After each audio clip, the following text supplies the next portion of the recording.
as always, we're looking for opportunities. And so if you're doing options and obviously some people, don't have the patience yet and they're trying to figure out if I'm going to do short term or, my strategy is always long term because volatility is a real thing. And in fact, implied volatility, which is something we'll talk about tonight, is important.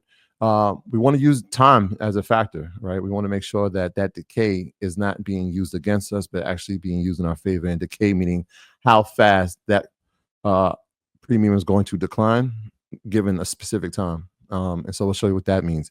So when you're looking for an opportunity, short-term, long-term, here are the things that you're going to look for. And catalysts, like a catalyst is very important, which is why I'll put things out around an earning because I know that's a catalyst. If you hear about a merger and acquisition, that's a catalyst. When Apple does their announcement every June, that is a catalyst. These are catalytic events that happen inside of a company.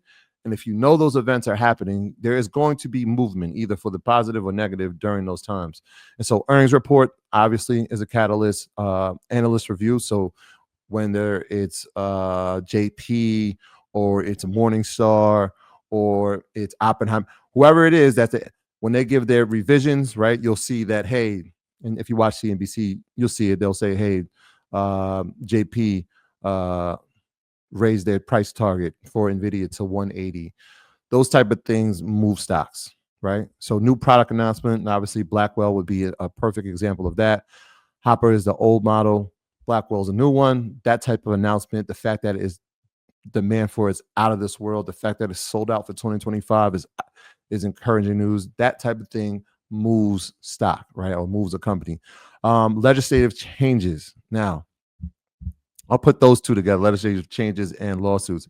Very important. And I will give you a company specifically that I've been talking about for the past 5 years. In fact, during the pandemic, I remember guys telling me, yo, can you stop talking about that company because they're not moving? And my thought was like, nah, man, I go to too many concerts, man. I go to too many shows, bro. I go to too many shows. This company's trading at $47. When the world opens back up, the first thing they're going to want to do is be around each other. And it was like, nah, man, people are going to wear masks. And I'm like, nah, man, trust me, Live Nation is going to come back. And if you look at Live Nation, right, if you look at that chart, pretty impressive. I think they hit an all-time high of 138. Y'all saw that that stock left the portfolio, but that doesn't mean I don't think it was a great company. It's just that I saw better opportunities. But Live Nation is one of those things. They're talking about the Department of Justice trying to figure out how they're going to break up that monopoly between Ticketmaster and Live Nation, because they do have a monopoly. I mean, it's pretty obvious, right? You can't buy a ticket without going through them, and you can't go to an event if it's not one of theirs, pretty much if you're a major artist. So there's a monopoly that's happening. But even with that, we just saw a deal. The Department of Justice is trying to take Chrome away from Google. Not sure how I feel about that. Google's one of my companies, but these are the type of things that was a catalyst that move. And then mergers and acquisitions, which I believe we're going to see a lot more of. We didn't see as many during the Biden administration, obviously because regulation. And we saw even with Activision Blizzard and Microsoft, how long that process took, the lawsuits and the litigation it took to get that deal done.